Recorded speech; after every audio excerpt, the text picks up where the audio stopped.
Tem gente que diz que a humilhação dói menos quando vem de estranhos, que o desprezo de quem não nos conhece é mais fácil de engolir, porque não carrega história, não carrega expectativa, não carrega amor. Mas essas pessoas nunca ouviram o próprio filho dizer, olhando nos seus olhos, que seu lugar era na cozinha, que você não merecia sentar à mesa, que você, aos 67 anos, depois de uma vida inteira de dedicação, era apenas um estorvo a ser escondido. Me chamo Marlene Bastos, tenho 67 anos, e essa história começa numa noite de sexta-feira que deveria ter sido uma das mais importantes da minha vida. Mas antes de contar o que aconteceu naquele jantar, preciso que você entenda quem eu sou. Ou melhor, quem eu sempre fui, mesmo quando tentaram me fazer esquecer. Nasci em Campinas, numa família simples. Meu pai era mecânico, minha mãe costureira. Éramos 5 irmãos e eu era a do meio, a que ninguém notava muito. Mas desde pequena eu tinha uma curiosidade que não cabia dentro de mim. Queria saber por que o céu era azul, por que a água fervia, por que as plantas cresciam em direção ao sol. Minha mãe dizia que eu fazia perguntas demais, que menina bonita não precisava ser inteligente. Mas eu não conseguia parar. Fui a primeira da família a entrar numa universidade. Química. Meu pai ficou sem entender direito o que eu ia fazer com aquilo, mas me apoiou do jeito dele, em silêncio. Minha mãe chorou quando me viu de beca na formatura, e eu soube que, mesmo sem entender meus sonhos, ela tinha orgulho de mim. Aos 22 anos, conheci Osvaldo. Ele era contador, um homem sério, trabalhador, de poucas palavras. Não era romântico, não me trazia flores, não falava de sentimentos, mas era estável. Era seguro, era o tipo de homem que minha mãe dizia que eu deveria agradecer por ter encontrado. Então casei. E aos poucos fui guardando meus sonhos numa caixa, no fundo do armário, junto com os cadernos de fórmulas que eu ainda rabiscava escondido. Osvaldo não gostava que eu trabalhasse, mas precisávamos do dinheiro. Então, virei professora de química numa escola estadual. 35 anos da minha vida eu passei naquelas salas de aula, tentando acender nos olhos dos meus alunos a mesma curiosidade que ardia dentro de mim. Alguns entendiam, a maioria não. Mas eu nunca desisti. Cada vez que um estudante vinha me contar que tinha passado no vestibular para algum curso de ciências, eu sentia que minha vida tinha valido a pena. Em casa, as coisas eram diferentes. Osvaldo nunca entendeu minha paixão pelo conhecimento. Para ele, eu era a mulher que cozinhava, que limpava, que cuidava das crianças. Se eu ficava até tarde lendo um artigo científico, ele reclamava que a luz atrapalhava seu sono. Se eu comentava sobre uma descoberta que tinha me empolgado, ele mudava de assunto. Com o tempo, aprendi a ficar em silêncio. Aprendi a ser pequena para caber no espaço que me era permitido. Tivemos 2 filhos. Renato veio primeiro, um menino que desde cedo mostrou que tinha pressa de crescer. Era competitivo, ambicioso, sempre comparando suas notas com as dos colegas, sempre querendo ser o melhor. Osvaldo adorava isso nele. Dizia que Renato ia ser alguém na vida, ia ter sucesso, ia nos dar orgulho. 3 anos depois veio Cláudia, minha menina sensível, que herdou minha curiosidade e meu jeito quieto de observar o mundo. Os anos passaram como passam para todas as mães. Entre fraldas e lições de casa, entre reuniões de escola e jantares de família, entre pequenas alegrias e grandes cansaços. Renato se formou em administração, casou com Tatiana, uma moça bonita de família bem posicionada. Cláudia seguiu para a biologia, mora hoje em São Paulo, pesquisando plantas medicinais. Tenho orgulho dos 2, cada um do seu jeito. Osvaldo partiu há 8 anos, de forma repentina. Uma condição do coração que ninguém sabia que ele tinha. Num dia, estava reclamando do jantar. No outro, estava num leito de hospital. E 3 dias depois, eu estava vestida de preto, recebendo condolências de pessoas que mal conhecia. O velório foi cheio, o enterro foi rápido, e de repente eu estava sozinha numa casa que parecia grande demais. Foi Renato quem assumiu o papel de homem da família, depois disso. No começo, achei que era carinho, preocupação de filho. Ele vinha me visitar todo fim de semana. Perguntava se eu estava bem, se precisava de alguma coisa. Mas aos poucos percebi que suas visitas tinham outro propósito. Ele queria saber das minhas finanças, da minha aposentadoria, dos bens que Osvaldo tinha deixado. Queria controlar minha vida do mesmo jeito que o pai fazia, só que com menos disfarce. Tatiana, minha nora, nunca escondeu que me achava um incômodo. Era educada na frente dos outros, mas eu via os olhares, ouvia os comentários baixinhos. Uma vez a peguei dizendo para Renato que eu era uma velha que não largava do pé. Fingi que não ouvi. Era mais fácil assim. Mas o que ninguém sabia, absolutamente ninguém, é que durante todos aqueles anos eu nunca tinha abandonado meus sonhos. Nos fundos da minha garagem, num cantinho que Osvaldo achava que era só bagunça velha, eu tinha montado um pequeno laboratório.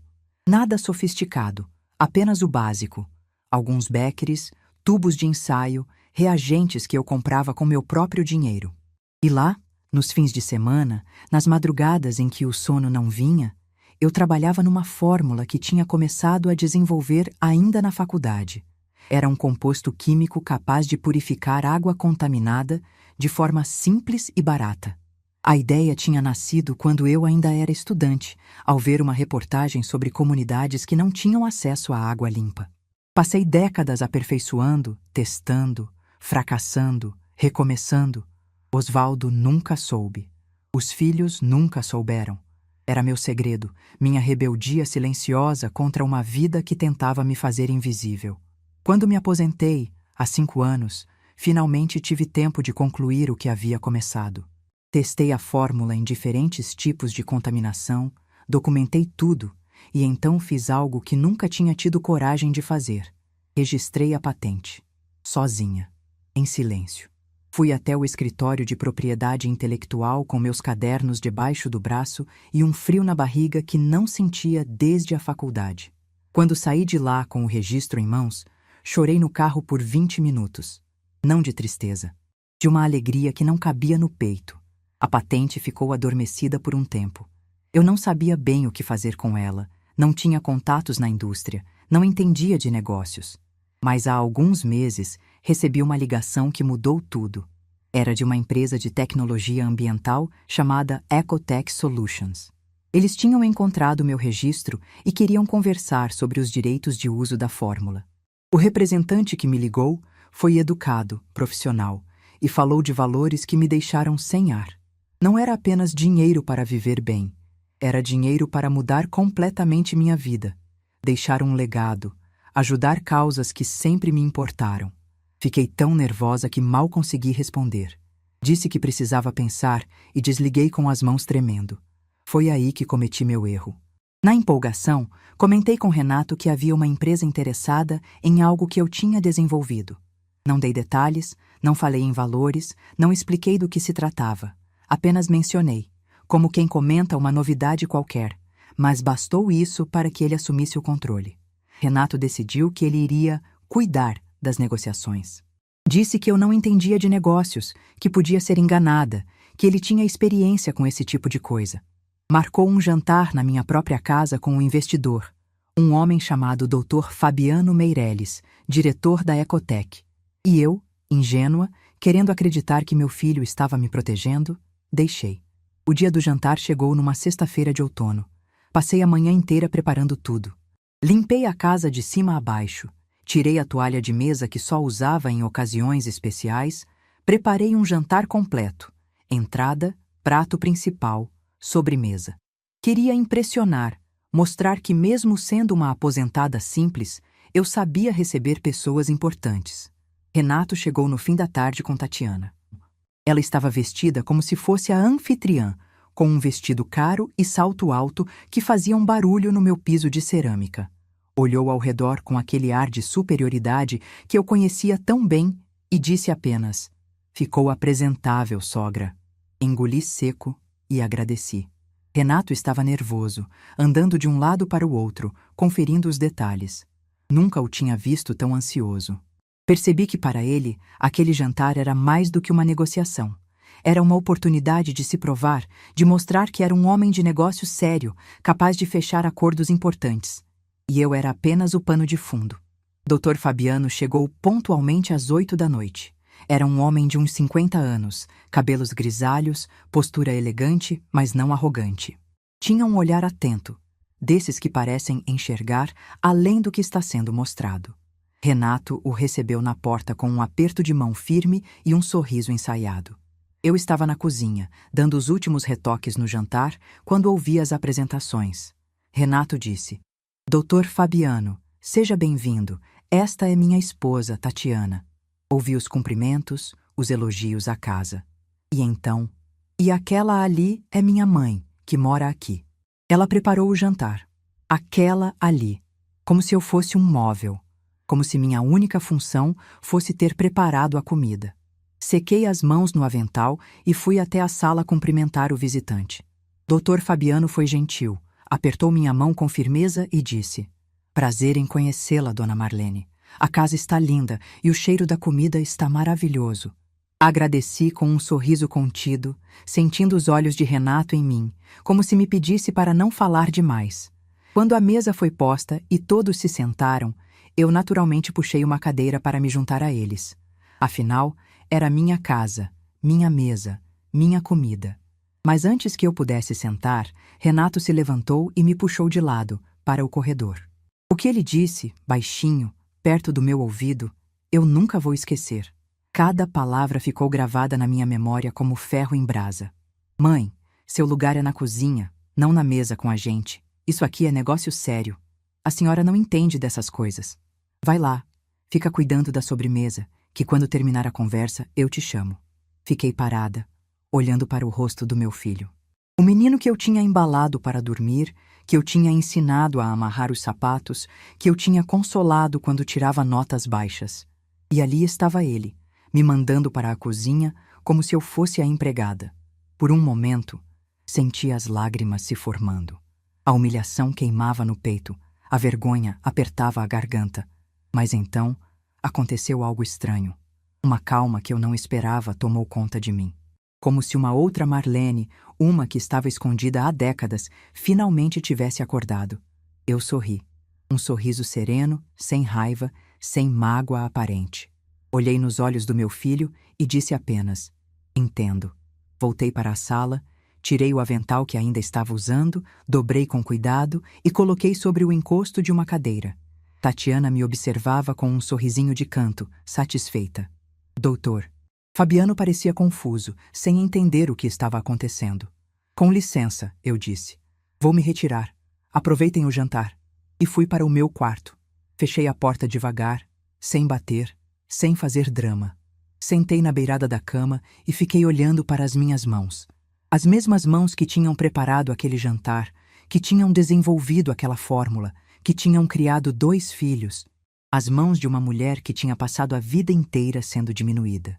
Do meu quarto, eu conseguia ouvir a conversa na sala de jantar. A voz de Renato, confiante, falando sobre a patente como se fosse dele, explicando o processo, os benefícios, o potencial de mercado. Tudo informação que ele tinha tirado de mim nas últimas semanas, fingindo interesse, fingindo que queria me ajudar. E então eu ouvi a voz de doutor. Fabiano, calma, mas firme. Muito interessante tudo isso, Renato. Mas preciso esclarecer uma coisa. Eu vim aqui para conversar com a titular da patente. No registro que minha equipe analisou, consta o nome de Marlene Bastos, como inventora e proprietária. É com ela que preciso negociar. O silêncio que se seguiu foi tão profundo que eu conseguia ouvir meu próprio coração batendo. E então vieram os passos. Passos firmes, decididos, vindo em direção ao meu quarto. Uma batida gentil na porta. E a voz de Dr. Fabiano. Dona Marlene? Posso entrar? Acho que temos muito o que conversar. Naquele momento, sentada na minha cama, ouvindo aquela voz do outro lado da porta, eu soube que minha vida estava prestes a mudar para sempre. E que o avental que eu tinha tirado minutos antes nunca mais voltaria para os meus ombros. Existe um tipo de silêncio que fala mais alto do que qualquer grito. É o silêncio que vem depois de uma verdade ser revelada, quando as máscaras caem e não há mais como fingir. Foi exatamente esse silêncio que tomou conta da minha casa naquela noite, quando o Dr. Fabiano Meirelles bateu na porta do meu quarto e pediu para entrar. Eu ainda estava sentada na beirada da cama, com as mãos cruzadas sobre o colo, quando ouvi a batida. Por um instante, pensei que fosse Renato vindo se desculpar ou Tatiana vindo me chamar para servir a sobremesa. Mas a voz que atravessou a madeira da porta era diferente. Era a voz de um homem que tinha acabado de descobrir que estava negociando com a pessoa errada. Dona Marlene, posso entrar? Acho que temos muito o que conversar. Levantei devagar, alisando a saia com as mãos por puro reflexo nervoso. Abri a porta e dei de cara com o Dr. Fabiano, que tinha um semblante sério, mas não hostil. Por trás dele, no corredor, consegui ver Renato parado como uma estátua, o rosto vermelho, os olhos arregalados. Tatiana estava ao lado dele, pela primeira vez sem aquele sorrisinho de superioridade. Por favor, eu disse, abrindo mais a porta. Entre. Dr. Fabiano entrou no meu quarto simples, olhou ao redor com respeito e perguntou se podia sentar na cadeira que ficava perto da janela. Assenti com a cabeça e voltei a me sentar na cama. A luz do abajur criava uma atmosfera íntima, quase confessional. Do lado de fora, eu sabia que meu filho estava tentando ouvir cada palavra. Dona Marlene, ele começou cruzando as mãos sobre os joelhos. Preciso ser honesto com a senhora. Quando minha equipe encontrou sua patente nos registros, ficamos impressionados. A fórmula que a senhora desenvolveu tem um potencial extraordinário. Pode ajudar milhões de pessoas que não têm acesso à água limpa. Senti um calor subindo pelo peito. Eram as primeiras palavras de reconhecimento profissional que eu recebia em décadas, talvez as primeiras da minha vida inteira. Vim até aqui porque queria conhecer a mente por trás dessa invenção, ele continuou. Mas confesso que fiquei confuso quando seu filho assumiu a conversa e a senhora foi afastada. Ele escolheu bem as palavras. Afastada. Não disse expulsa, humilhada, mandada para a cozinha. Mas nós dois sabíamos o que tinha acontecido. Dr. Fabiano, eu disse, tentando manter a voz firme. Meu filho tinha boas intenções. Ele queria me proteger. Não sou uma mulher de negócios. Nunca fui. Passei a vida inteira em sala de aula. Ele balançou a cabeça lentamente, como se ponderasse minhas palavras. Com todo o respeito, Dona Marlene, a senhora passou a vida inteira sendo muito mais do que uma professora. A senhora é uma cientista, uma inventora, alguém que desenvolveu sozinha, sem laboratório adequado, sem financiamento, sem apoio institucional, uma fórmula que empresas com milhões em investimento não conseguiram criar. As lágrimas vieram antes que eu pudesse contê-las. Não eram lágrimas de tristeza, eram de algo que eu não sentia há tanto tempo que quase tinha esquecido o nome. Validação. Me conte sobre seu trabalho, ele pediu. Quero ouvir da senhora. Como tudo começou? E então, pela primeira vez na vida, eu contei. Contei sobre a reportagem que tinha visto ainda na faculdade, sobre as crianças que adoeciam por beber água contaminada. Contei sobre os primeiros experimentos no laboratório da universidade, sobre os fracassos iniciais, sobre como quase desisti dezenas de vezes. Contei sobre o casamento com Osvaldo, sobre como precisei esconder minha paixão pela ciência para não irritá-lo. Contei sobre o laboratório improvisado na garagem, sobre as madrugadas testando combinações, sobre os cadernos cheios de anotações que eu guardava numa caixa de sapato. Dr. Fabiano ouvia em silêncio, ocasionalmente fazendo perguntas técnicas que me surpreendiam pela profundidade. Ele entendia do assunto. Não estava ali apenas pelo dinheiro, estava genuinamente interessado na ciência por trás da invenção. A senhora testou em quantos tipos diferentes de contaminação? Ele perguntou em determinado momento. 12, respondi. Contaminação bacteriana, metais pesados, resíduos orgânicos, agrotóxicos. Documentei tudo. Tenho os resultados arquivados. Ele arregalou os olhos. 12 tipos? Dona Marlene, a maioria dos produtos no mercado é testada em no máximo 4 ou 5. A senhora tem ideia do valor que isso agrega? Eu não tinha. Honestamente, nunca tinha pensado em valor comercial. Para mim, sempre foi sobre resolver um problema, sobre ajudar pessoas. O dinheiro era uma consequência que eu não esperava. Nossa conversa durou mais de 1 hora. Em algum momento, ouvi passos se afastando no corredor. Renato e Tatiana devem ter desistido de espiar e ido embora. Ou talvez estivessem na sala, remoendo a humilhação de terem sido desmascarados. Quando o Dr. Fabiano finalmente se levantou para ir embora, ele tirou um cartão do bolso do paletó e me entregou. Dona Marlene, vou ser direto. Eu vim aqui preparado para fazer uma proposta. Uma proposta generosa que minha equipe calculou baseada no potencial de mercado da sua invenção. Mas depois de conversar com a senhora, percebi que precisamos recalcular. Meu coração afundou. Achei que ele tinha mudado de ideia, que a proposta não viria mais. Precisamos recalcular para cima, ele completou com um leve sorriso. A senhora não é apenas a inventora de uma fórmula. A senhora é a história por trás dela, e no mundo de hoje, histórias como a sua valem ouro. Fiquei sem palavras. Literalmente. Abri a boca para agradecer, mas nenhum som saiu. Vou pedir que minha equipe prepare uma nova proposta. Ele continuou. Uma que inclua não apenas os direitos de uso da patente, mas também sua participação como consultora científica. Queremos que a senhora faça parte desse projeto, Dona Marlene. Não como uma figura decorativa, mas como a mente que tornou tudo isso possível. Ele estendeu a mão e eu apertei, sentindo o peso daquele momento. Era mais do que um aperto de mão de negócios. Era o reconhecimento de uma vida inteira de trabalho invisível. Uma última coisa, ele disse, já na porta do quarto. Todas as negociações serão feitas diretamente com a senhora, ninguém mais. Se seu filho quiser participar, terá que ser com sua autorização expressa. Mas a decisão final será sempre sua. É assim que trabalhamos. Ele saiu do quarto e eu ouvi seus passos atravessando o corredor, a sala, a porta da frente. O carro dele ligou e partiu, e então veio o silêncio novamente. Mas dessa vez era um silêncio diferente. Era o silêncio de uma casa onde as verdades tinham sido finalmente ditas. Fiquei no meu quarto por mais alguns minutos, processando tudo o que tinha acontecido. Olhei para o cartão que Dr. Fabiano tinha me dado. Embaixo do nome dele havia um título: Diretor de Inovação e Sustentabilidade.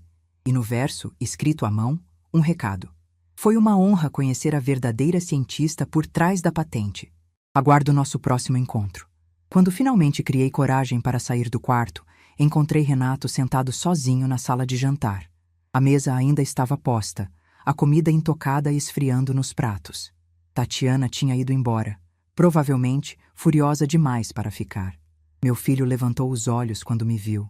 Havia algo diferente naquele olhar. Não era mais a arrogância de sempre, nem a condescendência com que costumava me tratar. Era algo que se parecia com vergonha. Mãe, ele começou, eu posso explicar. Levantei a mão, pedindo silêncio. Não precisa explicar nada, Renato. Eu entendi perfeitamente o que aconteceu aqui hoje. Eu só queria te proteger, ele insistiu. Esses empresários são espertos, podiam te enganar. Você não entende como funcionam essas coisas. Sentei na cadeira em frente a ele, a mesma cadeira onde eu tinha tentado me sentar horas antes de ser mandada para a cozinha. Renato, me escuta bem. Eu passei 35 anos ensinando química para adolescentes que não queriam aprender. Eu desenvolvi sozinha, na garagem dessa casa, uma fórmula que empresas com laboratórios milionários não conseguiram criar. Eu registrei uma patente sem ajuda de ninguém, sem advogado, sem orientação. E você acha que eu não sou capaz de conversar com um empresário? Ele ficou em silêncio, os olhos baixos. O problema nunca foi minha capacidade, filho. O problema é que você nunca me viu como uma pessoa capaz. Para você, eu sempre fui só a mãe. A velha. A mulher que cozinha e limpa e não atrapalha. Assim como eu era para o seu pai. Renato ergueu os olhos, surpreso. Eu amei seu pai, continuei, mas ele nunca me deixou ser quem eu realmente era. E eu aceitei isso por décadas porque achava que era assim que as coisas funcionavam. Que mulher casada não podia ter sonhos próprios. Que mãe de família não podia ser cientista. Que eu tinha que escolher entre ser inteligente e ser amada. Minha voz falhou na última frase. Respirei fundo e continuei. Quando seu pai partiu, achei que as coisas poderiam mudar. Mas então você assumiu o lugar dele. Não como filho, mas como mais um homem que achava que sabia o que era melhor para mim. Que achava que eu precisava ser protegida de mim mesma. Mãe, eu nunca quis. Eu sei que você não quis me machucar, interrompi. Mas machucou. Hoje, na frente de um estranho, você me mandou para a cozinha. Disse que meu lugar não era a mesa. Na minha própria casa, Renato. Na mesa que eu pus, com a comida que eu fiz, para receber um homem que veio negociar algo que eu criei. As lágrimas corriam pelo rosto dele agora. Era a primeira vez em muitos anos que eu via meu filho chorar. Eu não sabia, ele murmurou. Não sabia da patente, do laboratório, de nada disso. Por que você nunca me contou? A pergunta me pegou de surpresa. Por que eu nunca tinha contado? Por que tinha mantido segredo durante tantos anos? Porque eu tinha medo, admiti. Medo de não ser levada a sério. Medo de ser ridicularizada. Medo de ouvir que eu estava perdendo tempo com bobagem, assim como seu pai dizia quando me via lendo artigos científicos. Era mais fácil fazer escondido do que arriscar ser diminuída mais uma vez. Ficamos em silêncio por um longo momento. O relógio da sala marcava quase meia-noite. O jantar que eu tinha preparado com tanto carinho estava completamente frio, arruinado. Mas de alguma forma, aquilo não importava mais. O que você vai fazer agora? Renato perguntou finalmente. Vou negociar com o Dr. Fabiano, sozinha. Vou ouvir a proposta dele, vou consultar um advogado que eu mesma vou escolher e vou tomar a decisão que for melhor para mim. E quanto a mim? Olhei para meu filho, aquele homem de 40 anos que de repente parecia um menino perdido. Isso depende de você, Renato. Eu sou sua mãe e sempre vou te amar, mas não vou mais aceitar ser tratada como alguém que não merece respeito. Se você quiser fazer parte da minha vida daqui para frente, vai ter que aprender a me ver de verdade. Não como a velha que mora aqui, não como alguém que precisa ser protegida, mas como Marlene, a mulher, a cientista, a pessoa. Ele assentiu devagar, sem dizer nada. Não havia mais o que dizer naquela noite. Levantei da mesa e comecei a recolher os pratos. A comida iria para o lixo, mas tudo bem. Algumas coisas precisam ser jogadas fora para que novas possam surgir. Mãe, Renato chamou quando eu já estava na porta da cozinha. Me virei. Me desculpa. De verdade. Olhei para ele por um longo momento. As desculpas eram sinceras. Eu conseguia ver. Mas desculpas não apagam feridas. Apenas começam o processo de cura. Eu aceito suas desculpas, filho. Mas aceitar desculpas não é a mesma coisa que esquecer. Vai levar tempo para reconstruir o que foi quebrado hoje, se é que vai ser possível reconstruir. Ele abaixou a cabeça novamente. Agora vai para casa, eu disse. Tatiana deve estar te esperando. Amanhã é outro dia. Renato se levantou, pegou as chaves do carro e caminhou até a porta. Antes de sair, se virou uma última vez. Aquela fórmula, ela realmente funciona? Pode ajudar pessoas? Sim, respondi. Pode ajudar milhões de pessoas. Ele assentiu, com algo que parecia orgulho misturado com arrependimento. Então eu espero que você feche o melhor negócio possível, mãe. Você merece. E saiu. Fiquei sozinha na minha casa silenciosa, com uma pilha de louça suja e um coração cheio de sentimentos contraditórios. Raiva, tristeza, esperança, medo. Tudo misturado, tudo ao mesmo tempo. Mas acima de tudo, havia algo novo. Algo que eu não sentia há muito, muito tempo. Havia poder. O poder de decidir meu próprio destino. O poder de ser vista pelo que eu realmente era. O poder de dizer não quando quisesse dizer não, e sim quando quisesse dizer sim. Naquela noite, lavei a louça devagar, pensando em tudo que tinha acontecido. E quando finalmente me deitei, já passava das 2 da manhã. Mas eu não conseguia dormir. Minha mente estava acelerada demais, meu coração batia forte demais, porque eu sabia que aquela noite era apenas o começo, e que o melhor ainda estava por vir. Uma semana se passou desde aquele jantar. 7 dias, que pareceram 7 meses, tamanha a transformação que aconteceu dentro de mim. Eu ainda acordava na mesma cama, na mesma casa, olhava para o mesmo teto. Mas a mulher que abria os olhos toda manhã já não era mais a mesma que tinha colocado um avental para servir o próprio filho. Na segunda-feira seguinte ao jantar, recebi a ligação que esperava. Era a secretária de Dr. Fabiano, confirmando uma reunião para quinta-feira no escritório da Ecotec, em São Paulo. Meu coração disparou quando ouvi o endereço. Avenida Paulista. Desliguei o telefone e fiquei parada no meio da sala, sem saber se ria ou chorava. Acabei fazendo os dois ao mesmo tempo. Foi nesse momento que o telefone tocou novamente. Dessa vez era um número diferente. Um número que eu conhecia de cor. Minha filha Cláudia. Mãe, a senhora está bem? O que aconteceu nesse jantar? O Renato me ligou ontem completamente transtornado, falando coisas que eu não conseguia entender direito. A voz da minha filha era uma mistura de preocupação e curiosidade. Cláudia sempre foi assim, direta, sem rodeios, mas com um carinho genuíno que transparecia em cada palavra. Filha, senta que a história é longa. E contei tudo, desde o laboratório na garagem até a humilhação no jantar, desde a visita de Dr. Fabiano ao meu quarto até a conversa com Renato de madrugada. Cláudia ouvia em silêncio, apenas soltando pequenas exclamações de vez em quando. Quando terminei, ela ficou calada por um longo momento. Eu já estava ficando preocupada quando ouvi um som estranho do outro lado da linha. Minha filha estava chorando. Mãe, ela disse com a voz embargada, eu sempre soube. Soube o quê, filha? Do laboratório, das suas experiências, dos cadernos. Senti o chão sumir debaixo dos meus pés. Como assim você sabia? Eu tinha uns 12 anos quando descobri. Fui procurar uma bola que tinha caído atrás das caixas na garagem e vi os Beckeres, os tubos de ensaio, suas anotações. Fiquei fascinada. Comecei a espiar escondido quando a senhora trabalhava nos fins de semana. As lágrimas vieram antes que eu pudesse contê-las. Por que você nunca me disse nada? Porque eu via como o pai tratava a senhora. Via como ele diminuía tudo que a senhora fazia.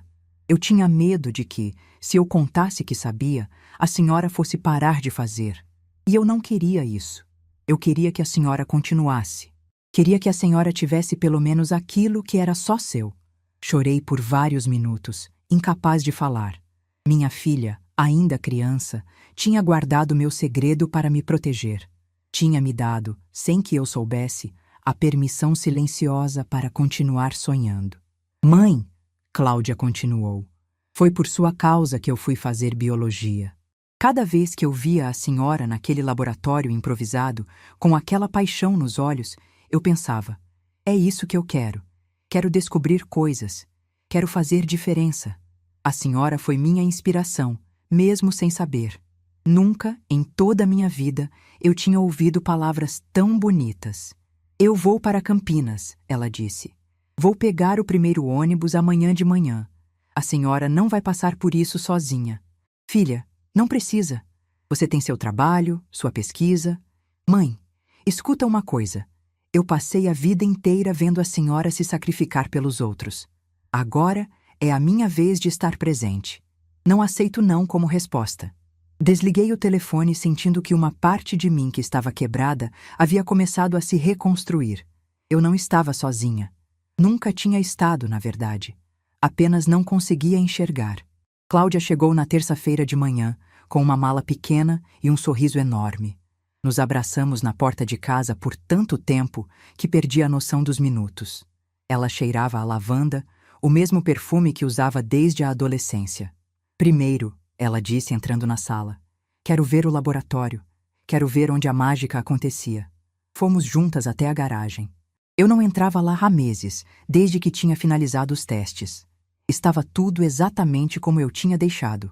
Os Beckeres limpos, os tubos de ensaio organizados, os cadernos empilhados na prateleira improvisada.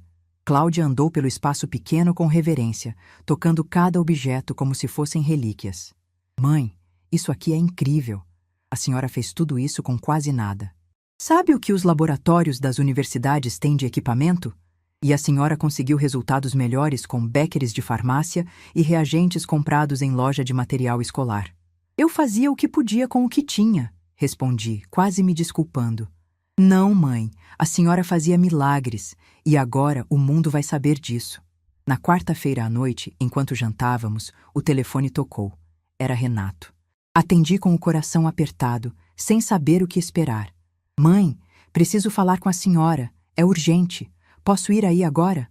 Olhei para Cláudia, que fez um gesto de você decide. Respirei fundo e disse que sim. Renato chegou meia hora depois. Quando viu a irmã, parou na porta, surpreso. Cláudia, o que você está fazendo aqui? Vim apoiar a mamãe. Algum problema? O tom da minha filha era frio, quase cortante. Eu sabia que ela tinha ressentimentos com o irmão, acumulados ao longo de anos vendo como ele me tratava, mas nunca tinha ouvido ela falar assim com ele. Renato entrou na sala e sentou no sofá, parecendo menor do que era. Havia algo diferente nele, uma agitação que ia além do constrangimento dos últimos dias. Mãe, eu preciso te contar uma coisa. A Tatiana, ela está planejando algo. Senti um frio na espinha. Planejando o quê? Ele passou a mão pelo cabelo, nervoso. Depois do jantar, ela ficou furiosa. Disse que a senhora tinha armado tudo para nos fazer de bobos. Eu tentei explicar, mas ela não quis ouvir. E o que ela está planejando? Cláudia perguntou, a voz carregada de tensão. Ela quer contestar a patente. Disse que vai procurar um advogado para provar que a senhora não tem capacidade mental para assinar contratos. Quer alegar que a senhora está senil, que foi manipulada, que a patente deveria estar no nome da família. O silêncio que se seguiu foi absoluto. Eu olhei para meu filho, tentando processar o que ele estava dizendo. Minha nora queria me declarar incapaz. Queria tomar para si algo que eu tinha construído com décadas de trabalho. E você?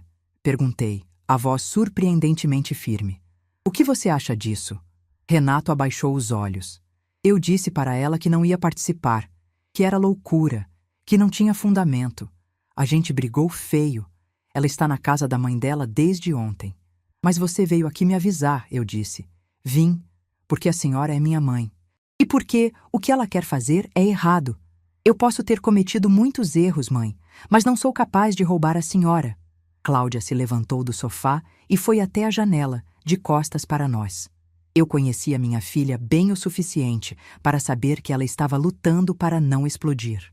Renato, ela disse sem se virar, você tem noção do que a mamãe passou a vida inteira enfrentando?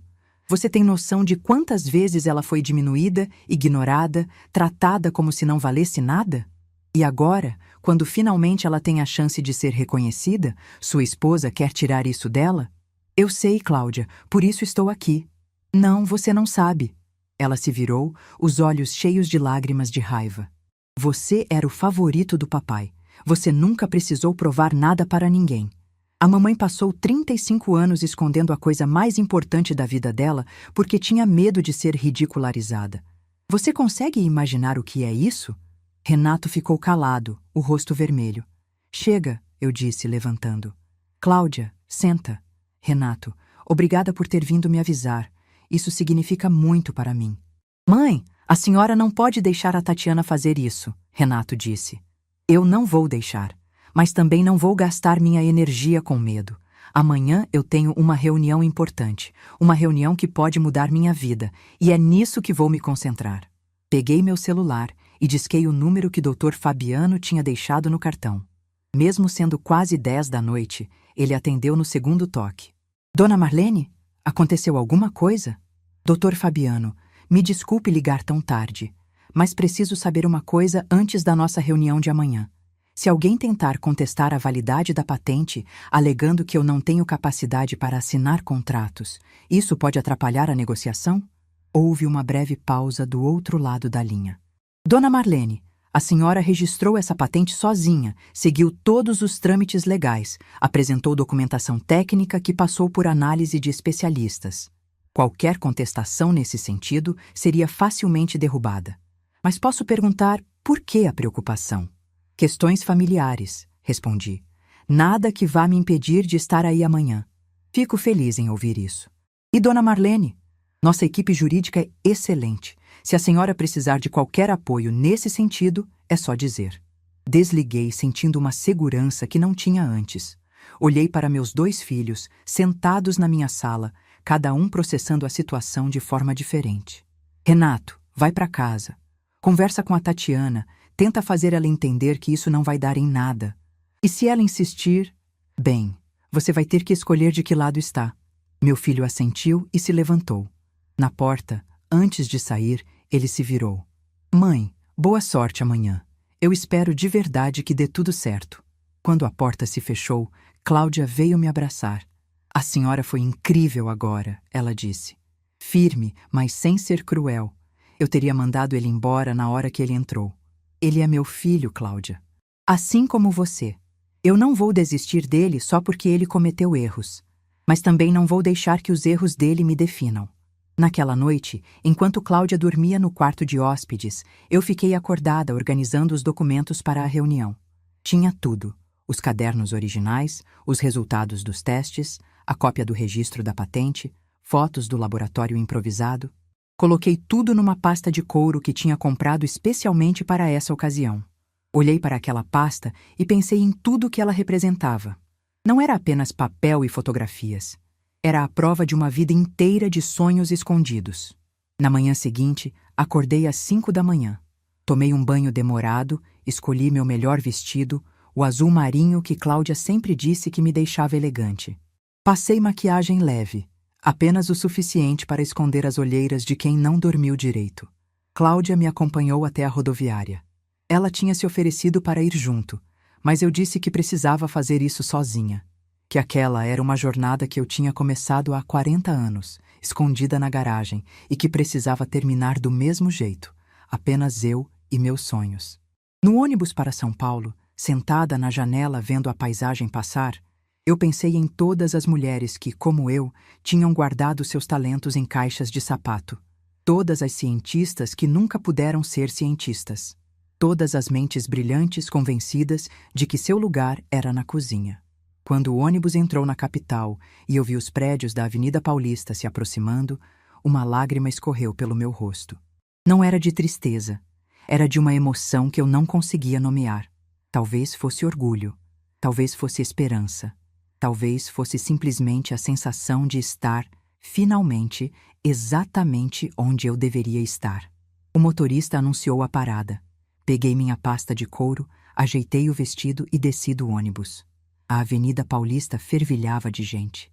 Executivos apressados, jovens com mochilas, vendedores ambulantes. E no meio daquela multidão, uma senhora de 67 anos, com uma pasta cheia de sonhos, caminhando em direção ao prédio mais importante da sua vida. Quando entrei no saguão da Ecotech e disse meu nome para a recepcionista, ela sorriu e disse: "Ah, a senhora é a inventora. Dr. Fabiano está esperando. Seja muito bem-vinda." A inventora. Era a primeira vez que alguém me chamava assim. Em 67 anos de vida, ninguém nunca tinha usado essa palavra para me descrever. Professora, sim. Mãe, esposa, avó, dona de casa. Mas inventora? Nunca. A recepcionista me ofereceu água, enquanto eu esperava. Sentei num sofá de couro e olhei ao redor. As paredes tinham quadros com projetos da empresa, fotos de comunidades beneficiadas por tecnologias sustentáveis, crianças sorrindo ao lado de poços de água limpa. E eu pensei, minha fórmula pode fazer parte disso. 5 minutos depois, Dr. Fabiano apareceu pessoalmente para me buscar. Dona Marlene, que alegria vê-la aqui. Vamos subir? A equipe está ansiosa para conhecê-la. Quando as portas do elevador se abriram no 12º andar, eu soube que minha vida estava prestes a mudar para sempre. E naquele momento, diante daquele corredor corporativo, com pessoas em ternos e tailleurs passando apressadas, eu soube que, independente do que acontecesse naquela reunião, eu já tinha vencido. Porque finalmente, depois de 67 anos, eu estava sendo vista pelo que eu realmente era. Não como mãe, não como esposa, não como a velha da cozinha, mas como Marlene Bastos, a inventora. As portas do elevador se abriram e eu dei meu primeiro passo no 12º andar da Ecotech. O corredor era amplo, iluminado por uma luz natural que entrava pelas janelas enormes. Nas paredes, mais fotografias de projetos da empresa. Vilarejos com água potável, escolas com sistemas de filtragem, comunidades ribeirinhas com acesso a recursos que antes pareciam impossíveis. Doutor. Fabiano caminhou ao meu lado, explicando brevemente a estrutura da empresa. Mas eu mal conseguia prestar atenção. Meu coração batia tão forte que eu tinha certeza de que ele podia ouvir. Entramos numa sala de reuniões com uma mesa enorme de madeira escura. Já havia 3 pessoas sentadas ali, e todas se levantaram quando eu entrei. Doutor. Fabiano fez as apresentações. O diretor financeiro, um homem de meia-idade chamado Eduardo, a gerente de projetos, uma mulher jovem chamada Fernanda e o consultor técnico, Dr. Marcos, um senhor de cabelos brancos que me olhava com uma curiosidade genuína. Dona Marlene, disse Dr. Marcos, apertando minha mão. É uma honra conhecê-la. Passei as últimas 2 semanas analisando sua fórmula e estou impressionado. Senti o rosto esquentar. Não estava acostumada a receber elogios profissionais. Na verdade, não estava acostumada a receber elogios de qualquer tipo. Obrigada, respondi, tentando parecer mais confiante do que me sentia. Foram muitos anos de tentativa e erro. E é exatamente isso que torna seu trabalho tão valioso, ele continuou. A senhora não teve acesso a equipamentos de ponta, não teve financiamento, não teve equipe, fez tudo sozinha, na garagem de casa. Isso demonstra não apenas conhecimento técnico, mas uma persistência que é rara de encontrar. Sentamos ao redor da mesa. Uma assistente trouxe café e água, e eu aceitei um copo de água com as mãos levemente trêmulas. Dr. Fabiano abriu uma pasta e tirou alguns documentos. Dona Marlene, antes de falarmos sobre números, quero que a senhora entenda o que pretendemos fazer com sua invenção. A Ecotech trabalha com tecnologias sustentáveis para comunidades em situação de vulnerabilidade. Temos projetos em andamento em várias regiões do Brasil e também em outros países da América Latina e África. Ele passou algumas folhas para mim. Eram mapas com pontos marcados, indicando locais onde a empresa atuava. Sua fórmula, ele continuou, tem o potencial de revolucionar nosso trabalho. O custo de produção é baixíssimo, a aplicação é simples e os resultados são superiores a muitos produtos industriais que custam 10 vezes mais. Estamos falando de ajudar milhões de pessoas, Dona Marlene. Literalmente milhões. Olhei para aqueles mapas e senti um nó na garganta. Quando comecei a trabalhar naquela fórmula, lá atrás, eu sonhava com isso. Sonhava em fazer diferença. Mas ao longo dos anos, esse sonho tinha ficado tão distante que eu quase tinha esquecido dele. Agora, disse Eduardo, o diretor financeiro, vamos falar sobre a proposta. Ele abriu outra pasta e colocou um documento na minha frente. Era um contrato, com muitas páginas e letras pequenas. Mas o que chamou minha atenção foi o número que estava destacado na primeira página. R$800 mil. Fiquei olhando para aquele número sem conseguir processar. R$800 mil. Era mais dinheiro do que eu tinha visto em toda a minha vida. Era mais do que minha casa valia. Era mais do que eu jamais tinha sonhado ter. Esse valor, Eduardo explicou, é referente aos direitos de uso da patente por um período de 15 anos, com possibilidade de renovação. Além disso, a senhora receberia royalties de 3% sobre cada unidade produzida.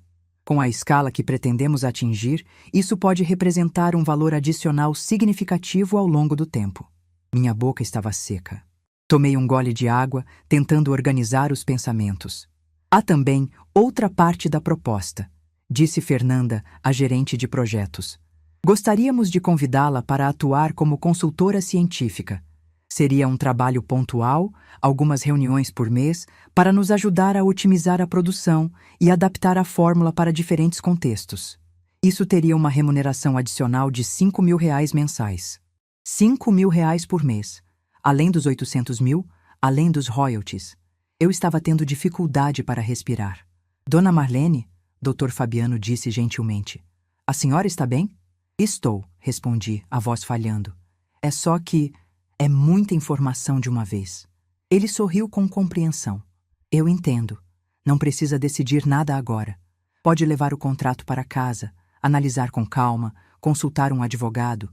Queremos que a senhora se sinta completamente segura antes de assinar qualquer coisa. Posso fazer uma pergunta? Eu disse. Claro. Por que tanto? Quer dizer, eu sei que a fórmula funciona, mas R$800 mil para uma coisa que eu fiz na garagem de casa?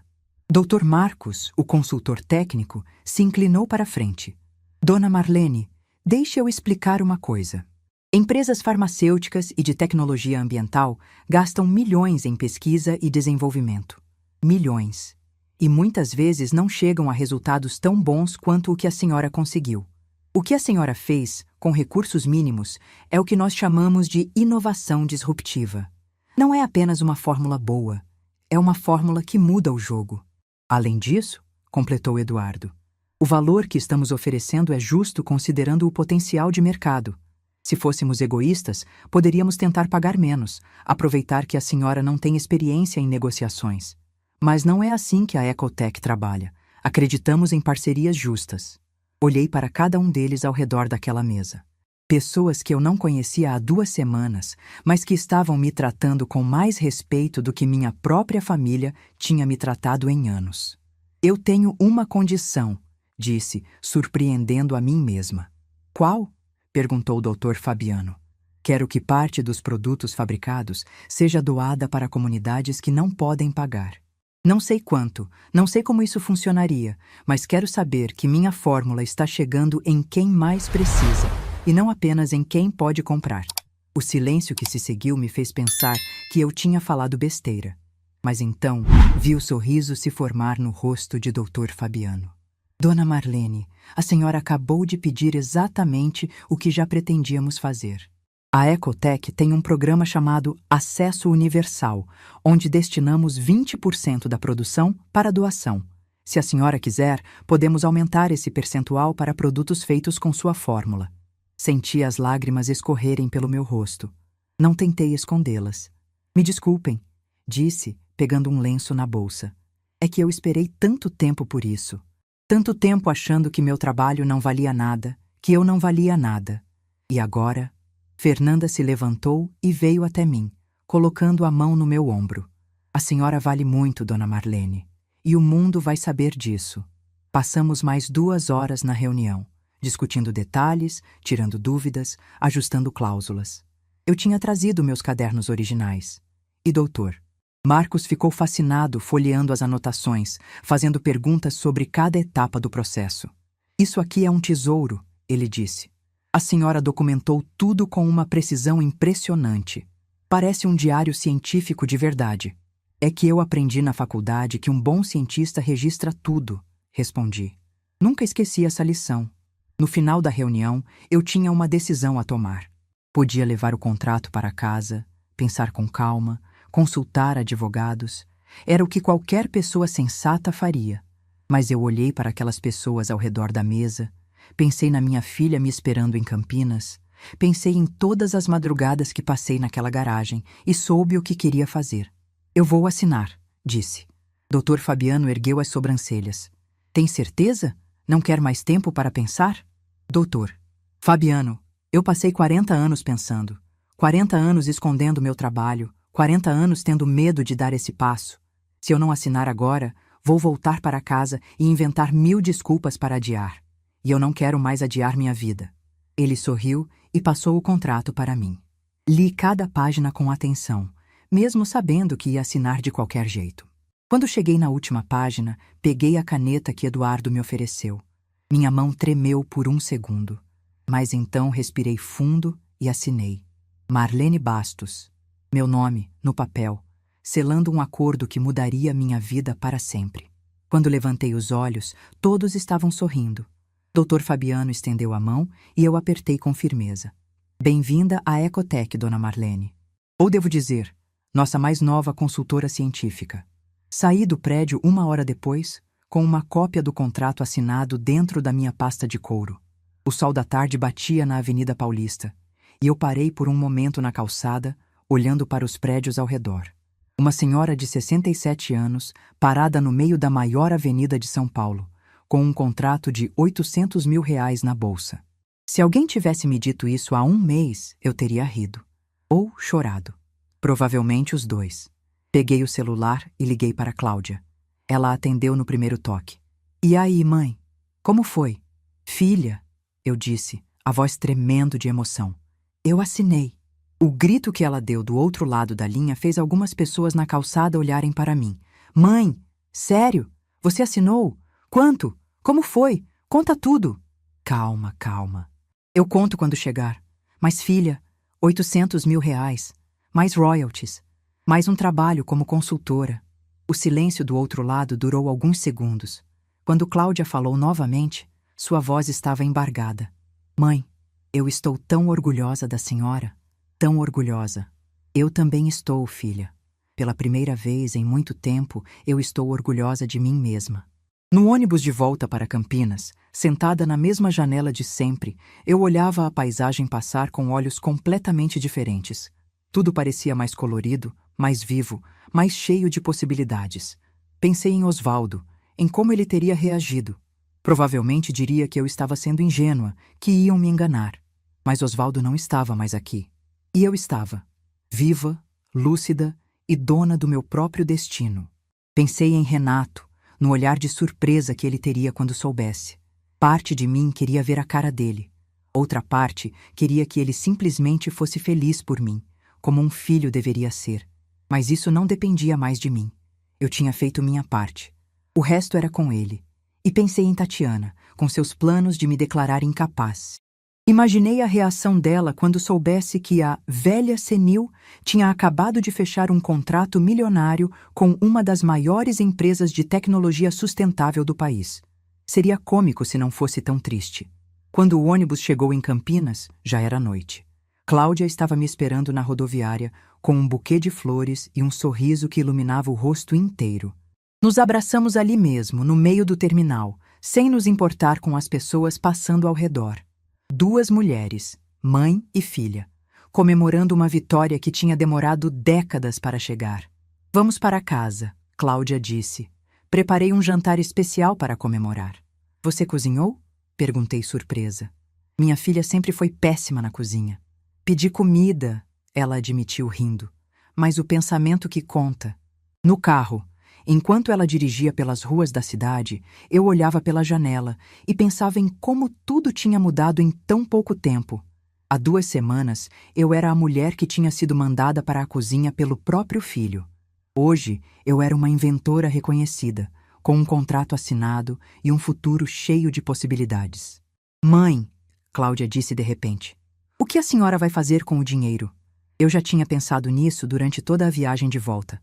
Primeiro, vou comprar um apartamento próprio, pequeno, mas meu. Depois, vou criar um fundo de bolsas de estudo para meninas de escola pública que querem seguir carreira em ciências, em homenagem a todas as mulheres que, como eu, tiveram que esconder seus sonhos. Cláudia ficou em silêncio por um momento.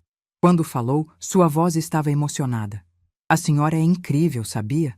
Recebe uma fortuna e a primeira coisa que pensa é em ajudar os outros. Não é só isso, filha. É que eu sei como é ter um sonho e não ter apoio para realizá-lo. Se eu puder dar para outras meninas a chance que eu não tive, então todo esse dinheiro vai ter valido a pena. Chegamos em casa e encontramos a mesa posta, com comida tailandesa em embalagens de isopor e uma garrafa de espumante no balde de gelo. Cláudia tinha enfeitado a sala com balões e uma faixa que dizia: "Parabéns, inventora!" Ri e chorei ao mesmo tempo, como estava me acostumando a fazer ultimamente. Jantamos conversando sobre o futuro, fazendo planos.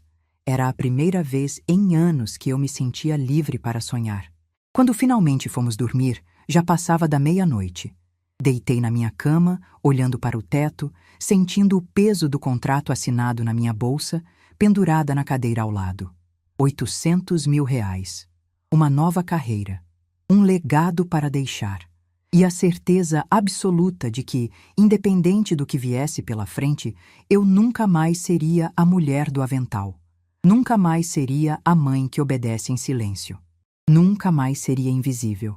Eu era Marlene Bastos, a inventora, e isso ninguém poderia tirar de mim. 6 meses se passaram desde aquele jantar que mudou minha vida.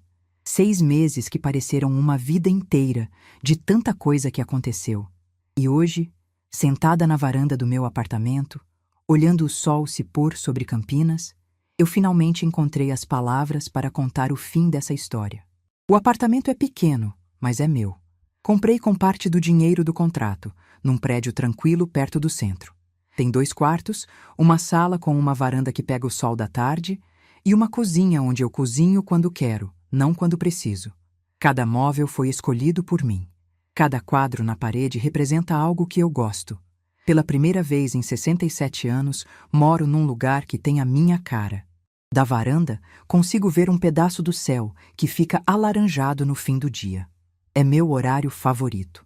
Preparo um chá, Sento na cadeira de balanço que comprei no antiquário e fico ali, em silêncio, apenas existindo.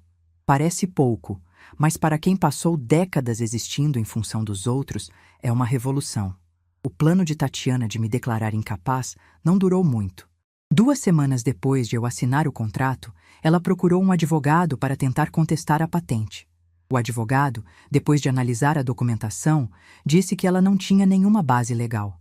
A patente estava perfeitamente registrada, o contrato tinha sido assinado na presença de testemunhas qualificadas e eu tinha laudos médicos recentes comprovando minha total lucidez.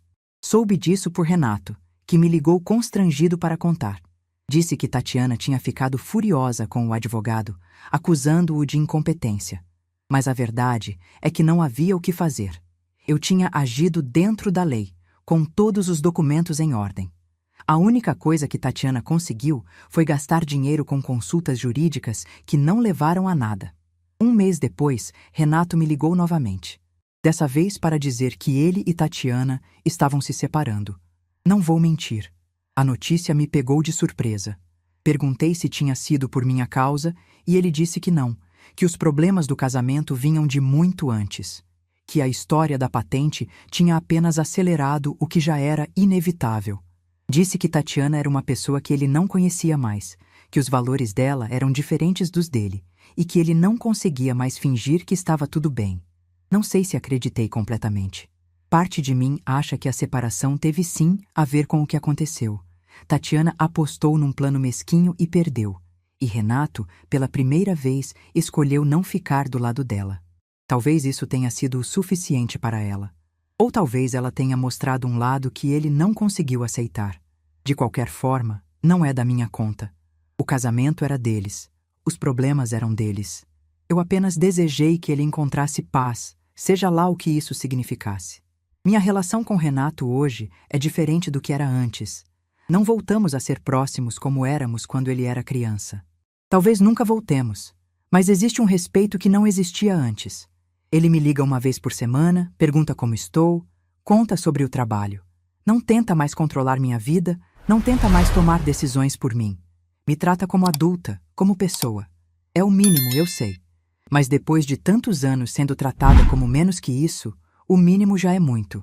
Na última visita dele ao meu apartamento, há 2 semanas, ele olhou ao redor e disse: "Ficou bonito, mãe. A senhora sempre teve bom gosto." Era um elogio simples, mas significou muito, porque pela primeira vez ele estava vendo algo que eu tinha construído sozinha, algo que era meu. Cláudia continua em São Paulo, mas agora nos falamos quase todo dia. Ela criou um grupo de família no celular, só nós 2. Mandamos fotos, mensagens de bom dia, artigos interessantes que encontramos na internet. Às vezes ela liga só para dizer que está pensando em mim. Outras vezes eu ligo só para ouvir a voz dela. É um tipo de intimidade que nunca tivemos antes e que eu não sabia que precisava tanto. No mês passado, ela veio passar um fim de semana comigo. Fomos ao cinema. Almoçamos no restaurante que eu sempre quis conhecer, mas nunca tinha coragem de ir sozinha. E passamos uma tarde inteira no shopping, experimentando roupas e rindo de nós mesmas. Parecia coisa de adolescente, e foi exatamente por isso que foi tão especial. Eu nunca tinha tido essa leveza com minha filha. Nunca tinha me permitido ser apenas Marlene, não a mãe que precisava resolver tudo. O trabalho como consultora na Ecotec tem sido mais gratificante do que eu imaginava. 1 vez por mês, vou até São Paulo para reuniões técnicas. Dr. Marcos, o consultor que analisou minha fórmula, se tornou um amigo. Ele tem 72 anos e uma energia que eu invejo. Diz que trabalhar com ciência é o que o mantém jovem. Eu entendo o que ele quer dizer. A fórmula já começou a ser produzida em escala. Os primeiros lotes foram enviados para comunidades ribeirinhas no norte do país, onde a água contaminada era um problema grave. Recebi fotos de crianças bebendo água limpa, de famílias sorrindo ao lado dos filtros que usam meu composto. Cada imagem dessas me faz chorar. Não de tristeza, mas de uma alegria que transborda. Doutor, Fabiano me ligou na semana passada para contar que o projeto tinha sido selecionado para receber um prêmio de inovação sustentável. Ele queria saber se eu aceitaria ir à cerimônia receber o prêmio pessoalmente. Eu, que passei a vida inteira nos bastidores, agora estava sendo convidada para subir num palco. Disse que sim. Disse que sim, porque aprendi que recusar reconhecimento não é humildade. É apenas mais uma forma de me fazer invisível. Há 3 meses, inauguramos oficialmente o Fundo Marlene Bastos de Incentivo à Ciência. O nome foi ideia de Cláudia, e eu relutei no começo. Achava pretensioso colocar meu nome em alguma coisa. Mas ela insistiu, dizendo que outras meninas precisavam saber que uma mulher como eu existia. Que era possível ser cientista mesmo vindo de uma escola pública, mesmo sendo pobre, mesmo sendo mulher, numa época em que mulheres não eram levadas a sério. A primeira bolsista se chama Amanda. Ela tem 17 anos, mora num bairro periférico de Campinas e sonha em ser engenheira química. Quando a conheci, ela estava nervosa, mal conseguia me olhar nos olhos. Mas quando começamos a conversar sobre ciência, sobre fórmulas, sobre experimentos, ela se transformou. Os olhos brilharam. As palavras começaram a fluir, e eu vi nela a mesma paixão que eu tinha aos 17 anos. A mesma paixão que eu fui obrigada a esconder por tanto tempo. Disse para ela uma coisa que eu gostaria que alguém tivesse me dito quando eu era jovem. Nunca deixe ninguém te convencer de que você é pequena demais para os seus sonhos. O mundo vai tentar te diminuir. Vai dizer que você não é capaz, que não é seu lugar, que você devia se contentar com menos. Não acredite. Você pode ser o que quiser. E se alguém te mandar para a cozinha, você levanta a cabeça e mostra que seu lugar é onde você decidir estar. Amanda chorou. Eu também. Às vezes, quando estou sozinha no meu apartamento, eu penso em Osvaldo. Não com raiva, nem com mágoa. Apenas com uma tristeza serena pelo que poderia ter sido. Ele não era um homem mau. Era apenas um homem do seu tempo, criado para acreditar que mulheres deviam ser pequenas. Nunca me bateu, nunca me traiu, nunca me abandonou, mas também nunca me viu. E talvez essa seja a pior forma de abandono, estar ao lado de alguém por décadas e nunca ser verdadeiramente vista. Penso também na minha mãe, que dizia que menina bonita não precisava ser inteligente. Ela estava errada, mas eu a perdoo.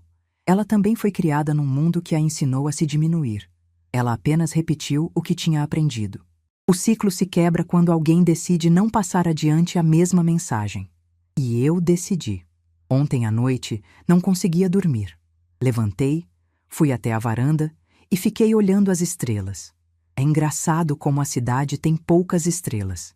Quando eu era criança, no interior, o céu era cheio delas. Mas mesmo as poucas que eu conseguia ver foram suficientes para me fazer pensar. Pensei na menina que eu fui, a que fazia perguntas demais. Pensei na jovem que entrou na universidade cheia de sonhos, achando que o mundo era seu. Pensei na mulher que casou, achando que era isso que devia fazer, que amor significava abrir mão de si mesma. Pensei na mãe que criou 2 filhos, tentando dar a eles o que ela não teve, mesmo quando isso significava não ter nada para si. Pensei na viúva que se sentiu perdida quando ficou sozinha, sem saber quem era fora do papel de esposa.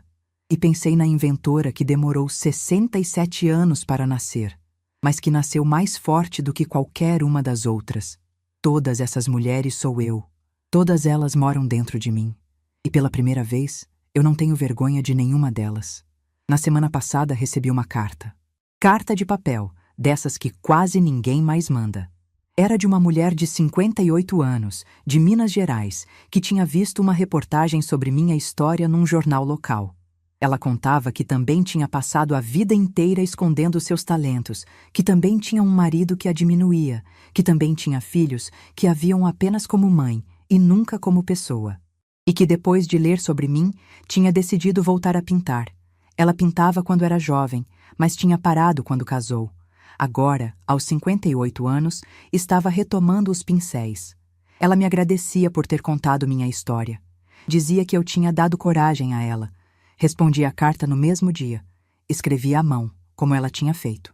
Contei que sua mensagem tinha chegado no momento certo, que eu também tinha dias em que duvidava de mim mesma, que a coragem não é ausência de medo, mas a decisão de seguir em frente mesmo com medo. E no final, escrevi: pinte. Pinte todos os quadros que você deixou de pintar. O mundo precisa das suas cores. Chorei lendo aquela carta. Chorei escrevendo a resposta. Chorei porque entendi que minha história não era só minha. Era de todas as mulheres que foram ensinadas a ser pequenas. De todas as mães que foram reduzidas à função de cuidar. De todas as esposas que abriram mão de si mesmas para caber no espaço que os outros permitiam. De todas as mulheres que guardaram seus talentos em caixas de sapato, esperando um dia que nunca chegava. E se a minha história pode dar coragem para uma mulher em Minas Gerais voltar a pintar, então cada segundo de dor que eu passei valeu a pena. Hoje de manhã, antes de sentar para escrever essas palavras finais, eu fiz algo que não fazia há muito tempo. Fui até o espelho do banheiro e me olhei. Realmente me olhei. Vi as rugas que contam minha história, os cabelos brancos que mostram minha idade, os olhos que já viram tanta coisa, e disse em voz alta: Marlene, você é uma mulher incrível. Eu tenho orgulho de você. Parece bobagem, mas não é. É o tipo de coisa que eu precisava ouvir a vida inteira e nunca ouvi. Então decidi dizer para mim mesma: se você chegou até aqui, se ouviu toda a minha história, eu quero que saiba de uma coisa. Não importa a sua idade. Não importa quantos anos você passou se sentindo invisível. Não importa quantas vezes te mandaram para a cozinha, literal ou figurativamente. Nunca é tarde para descobrir seu valor. Nunca é tarde para ocupar o espaço que é seu. Nunca é tarde para ser vista. Eu tinha 67 anos quando minha vida mudou. 67 anos para finalmente ser chamada de inventora.